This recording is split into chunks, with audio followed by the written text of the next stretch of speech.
Hello friends, आपका स्वागत है हमारे चैनल इजी ट्रिक्स में।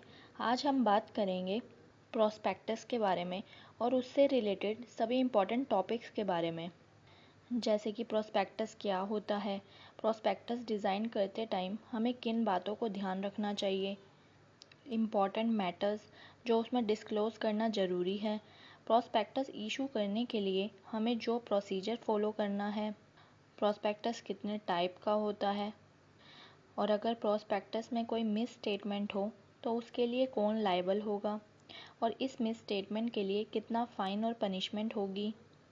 साथ ही हम इससे रिलेटेड इम्पॉर्टेंट सेक्शन के बारे में भी जानेंगे। So let's start. सबसे पहले हम जानते हैं कि प्रॉस्पेक्टस क्या होता है। प्रॉस्पेक्टस की डेफिनेशन दी हुई है section 2 close 70 of Companies Act 2013 में। प्रॉस्पेक्टस वो डॉक्यूमेंट होता है जिसके थ्रू एक पब्लिक कंपनी अपना फ़ंड रेज़ करती है। ये प्रॉस्पेक्टस पब्लिक को इशू किया जाता है। एक प्राइवेट कंपनी पब्लिक से फ़ंड रेज़ नहीं कर सकती। प्रॉस्पेक्टस को बनाने में प्रमोटर्स इम्पॉर्टेंट रोल प्ले करते हैं। अगर कंपनी नए शेयर होल्डर्स से फ़ंड रेज़ करती है तो प्रॉस्पेक्टस की ज़रूरत होती है, बट अगर कंपनी एग्जिस्टिंग शेयर होल्डर से फ़ंड रेज़ करती है तो प्रॉस्पेक्टस की ज़रूरत नहीं होती। प्रॉस्पेक्टस एक टाइप का ऑफ़र है।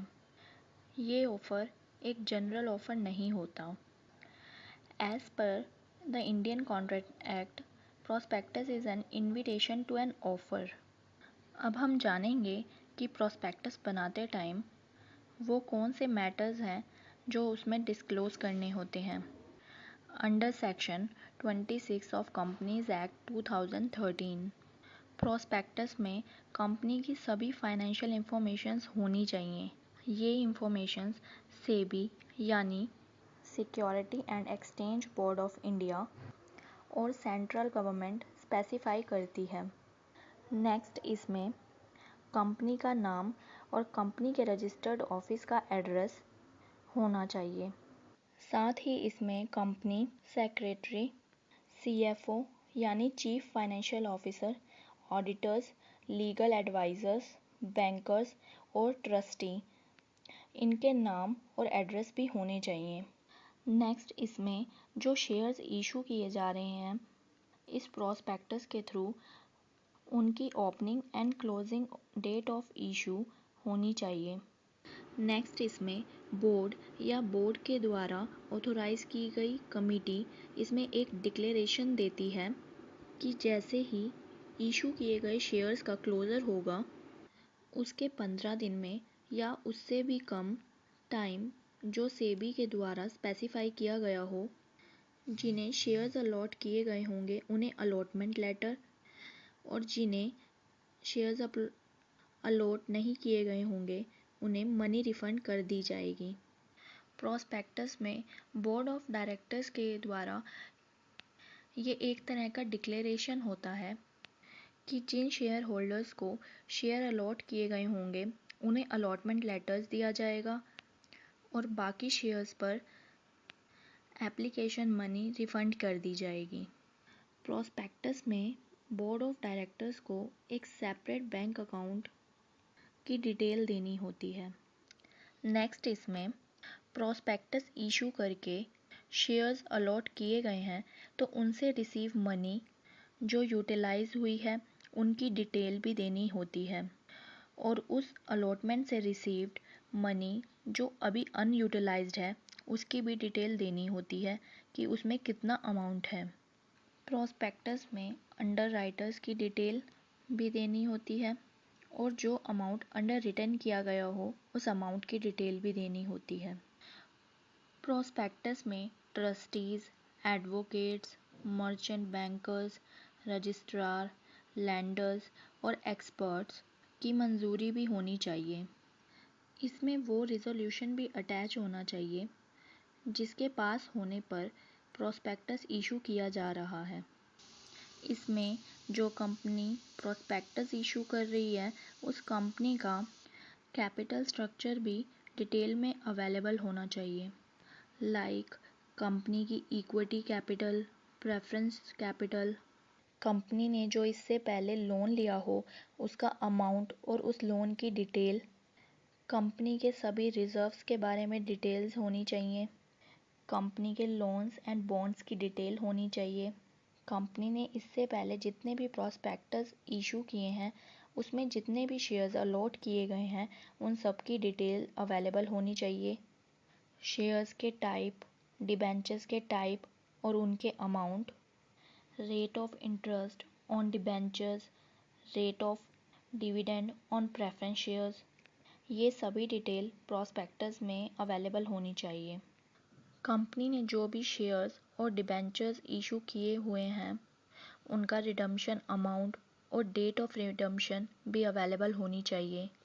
नेक्स्ट, प्रोस्पेक्टस में इसे इशू करने का पर्पस डिफाइन होना चाहिए, फंडिंग प्लान्स अवेलेबल होने चाहिए, जिस पर्पस के लिए प्रोस्पेक्टस को इशू किया जा रहा है इससे जो अमाउंट रिसीव होगा उसे किस प्रोजेक्ट में, किस रेशो में लगाया जाएगा, ये भी प्रोस्पेक्टस में प्रिस्क्राइब होना चाहिए। साथ ही summary of project appraisal report भी होनी चाहिए और प्रोस्पेक्टस से रिलेटेड अदर पर्टिकुलर्स भी अवेलेबल होने चाहिए। प्रोस्पेक्टस में minimum subscription refers to the minimum amount which a company should raise at the time of issuing capital as per section 49 of the Companies Act 2013। इसमें premium का amount भी prescribed होना चाहिए। अगर शेयर कैश के अलावा किसी अदर मीडियम के द्वारा इशू किए जाएंगे तो उनकी भी डिटेल अवेलेबल होनी चाहिए। नेक्स्ट, जिस ईयर में प्रोस्पेक्टस इशू किया जा रहा है अगर उससे पिछले 5 सालों में कंपनी या कंपनी के किसी प्रमोटर पर कोई लिटिगेशन या लीगल एक्शन पेंडिंग है, मिनिस्ट्री या डिपार्टमेंट ऑफ द गवर्नमेंट या स्टैट्यूटरी अथॉरिटी, तो उन सभी लिटिगेशंस की डिटेल अवेलेबल होनी चाहिए प्रोस्पेक्टस में। अगर कंपनी पर कोई स्टैट्यूटरी ड्यूज़ पेंडिंग है या कोई डिफ़ॉल्ट है तो उसकी डिटेल्स भी प्रिस्क्राइब्ड होनी चाहिए प्रोस्पेक्टस में।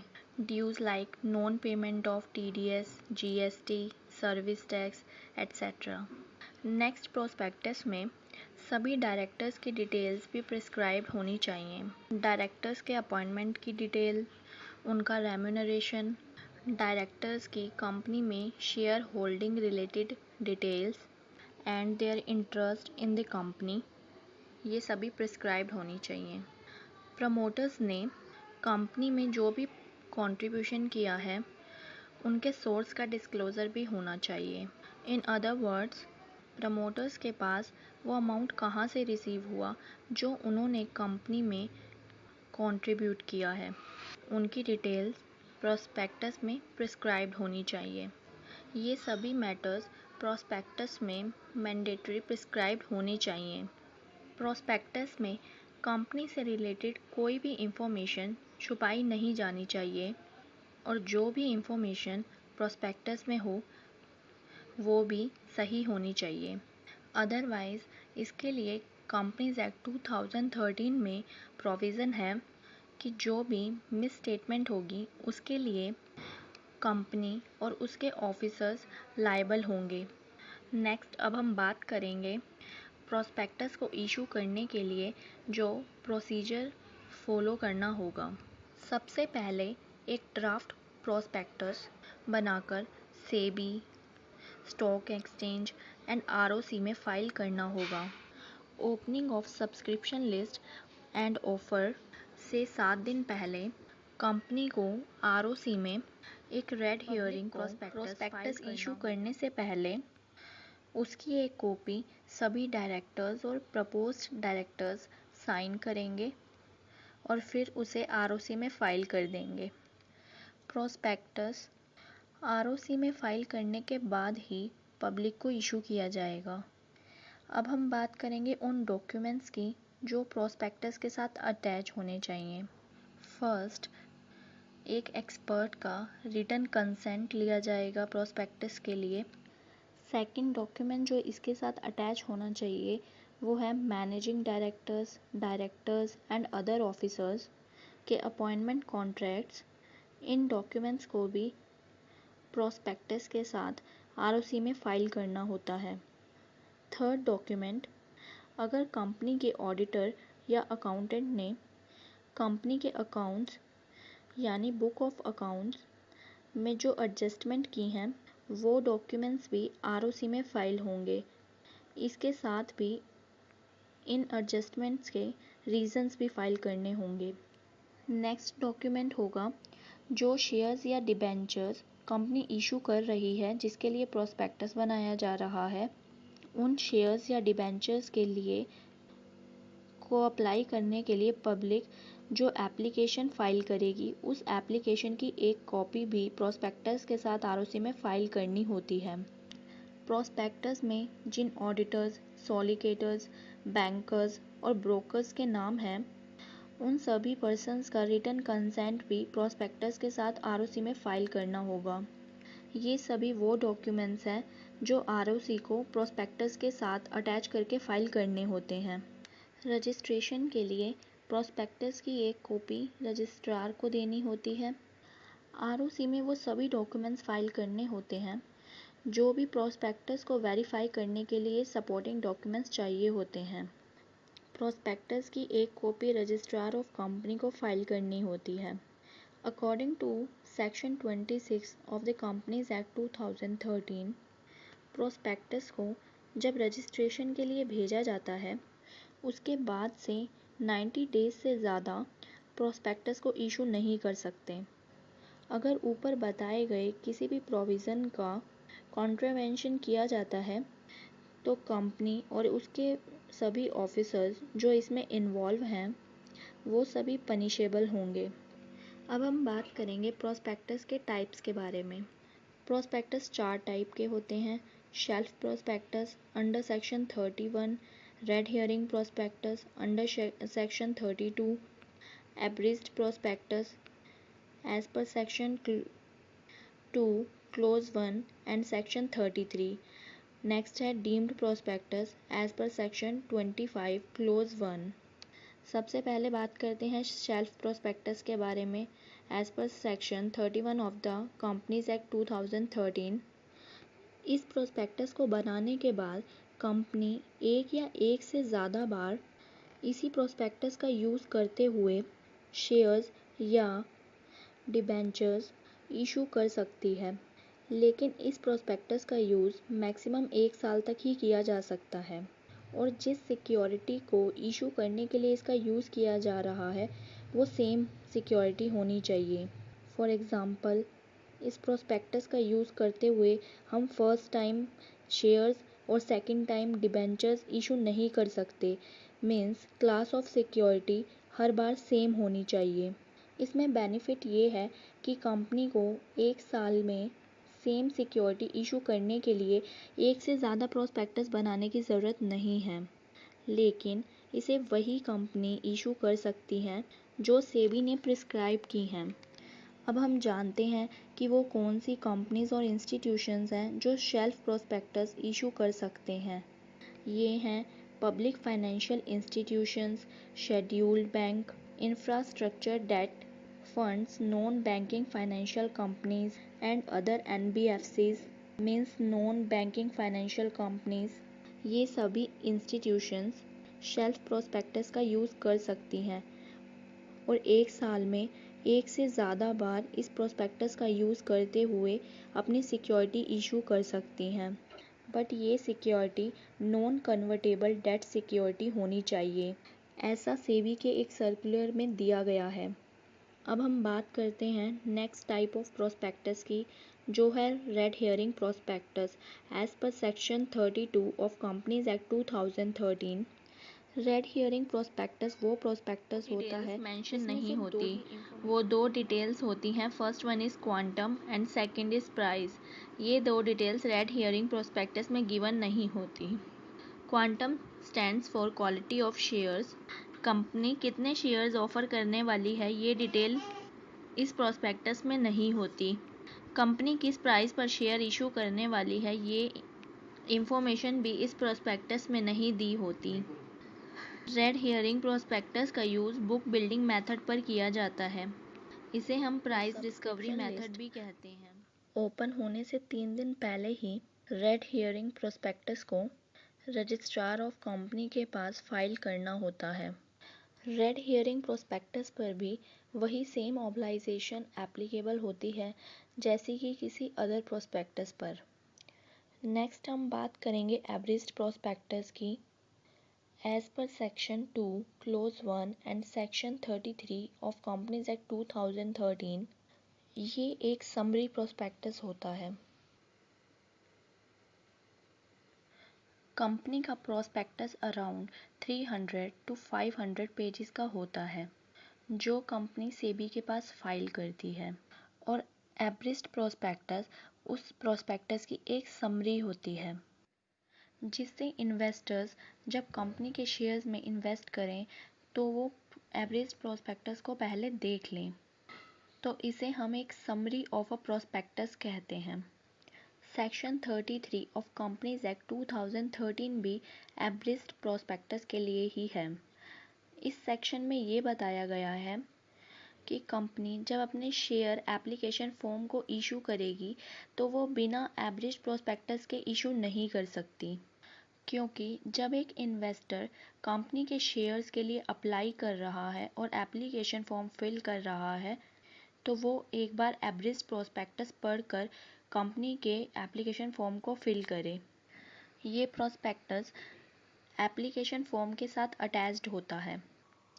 According to section 33 clause 2 of Companies Act 2013, अगर कोई पर्सन सब्सक्रिप्शन लिस्ट के क्लोज होने से पहले प्रोस्पेक्टस की एक कॉपी चाहता है तो उसे दे दी जानी चाहिए। अकॉर्डिंग टू सेक्शन 33 क्लोज 3, अगर कंपनी इनके प्रोविजंस को कंप्लाई करने में डिफ़ॉल्ट करती है तो कंपनी को हर एक डिफ़ॉल्ट के लिए 50,000 रुपये की पेनल्टी पे करनी होगी। कंपनी एब्रिज्ड प्रोस्पेक्टस के बिना अपना एप्लीकेशन फॉर्म इशू नहीं कर सकती है। नेक्स्ट अब हम बात करेंगे डीम्ड प्रोस्पेक्टस की। एज पर सेक्शन 25 क्लोज 1, जब किसी भी डॉक्यूमेंट को प्रोस्पेक्टस अज्यूम किया जाता है तो उसे डीम्ड प्रोस्पेक्टस कहा जाता है। अगर कंपनी सेबी की गाइडलाइंस और कंपनी एक्ट 2013 के प्रोविजंस को सेटिस्फाई नहीं करना चाहती तो इस केस में कंपनी किसी भी ऑफरिंग हाउस से एक एग्रीमेंट कर लेती है कंपनी के शेयर्स को सेल करने के लिए। इसमें ऑफरिंग हाउस जो भी प्रोस्पेक्टस बनाएगा उसे डीम्ड प्रोस्पेक्टस कहा जाता है। डीम्ड प्रोस्पेक्टस में अगर कोई भी मिस स्टेटमेंट होती है या उसमें कंपनी के मैटर डिस्क्लोज नहीं होते हैं एज पर सेक्शन 26, तो उसके लिए ऑफरिंग हाउस नहीं बल्कि कंपनी लायबल होगी। एक प्रोस्पेक्टस को डीम्ड प्रोस्पेक्टस तब माना जाएगा जब वो इनमें से कोई भी कंडीशन फुलफिल करेगा। ये कंडीशंस हैं जब कंपनी और इशू हाउस में एग्रीमेंट होता है उसके 6 महीने में ही इशूइंग हाउस को शेयर इशू करने होते हैं। इशूइंग हाउस को कंपनी को शेयर्स का अमाउंट पे नहीं करना होता है जब तक कि वो शेयर्स पब्लिक को इशू नहीं कर दिए जाए और पब्लिक उसके लिए अमाउंट ना पे कर दे। जब पब्लिक एप्लीकेशन सबमिट करती है और साथ में एप्लीकेशन मनी सबमिट करती है तभी कंपनी उसका अमाउंट रिसीव करेगी। नेक्स्ट हम बात करेंगे मिस स्टेटमेंट इन प्रोस्पेक्टस के बारे में। पब्लिक प्रोस्पेक्टस पर रिलाई करती है तभी वो कंपनी के शेयर्स के लिए अप्लाई करती है। इसलिए प्रोस्पेक्टस में जो भी मैटर हो वो फैक्ट होना चाहिए और प्रोस्पेक्टस में कुछ भी इंफॉर्मेशन छुपाई नहीं जानी चाहिए, क्योंकि प्रोस्पेक्टस को पढ़कर ही इन्वेस्टर कंपनी में इन्वेस्ट करते हैं। मिस स्टेटमेंट का मीनिंग है कि प्रोस्पेक्टस में कुछ भी ऐसी स्टेटमेंट का होना जो कि अनट्रू या मिसलीडिंग हो। साथ ही किसी भी इंफॉर्मेशन का छुपाया जाना भी मिस स्टेटमेंट ही होता है एज पर सेक्शन 34। एग्जाम्पल के लिए प्रोस्पेक्टस में शेयर से रिलेटेड कोई गलत इंफॉर्मेशन देना या कंपनी की लोकेशन के बारे में पब्लिक को मिसलीड करना, ये सब मिस स्टेटमेंट है। अब हम बात करेंगे, अगर प्रॉस्पेक्टस में मिस स्टेटमेंट है तो उसके लिए कौन लायबल होगा। वो सभी ऑफिसर्स जिन्होंने प्रॉस्पेक्टस साइन किया है और प्रॉस्पेक्टस को जारी करने के लिए अपनी मंजूरी दी है, वो सभी इसके मिस स्टेटमेंट के लिए लायबल होंगे।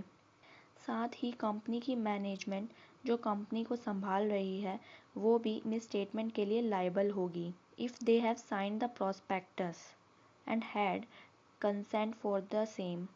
Managers, company secretary, and directors will also be liable for the same.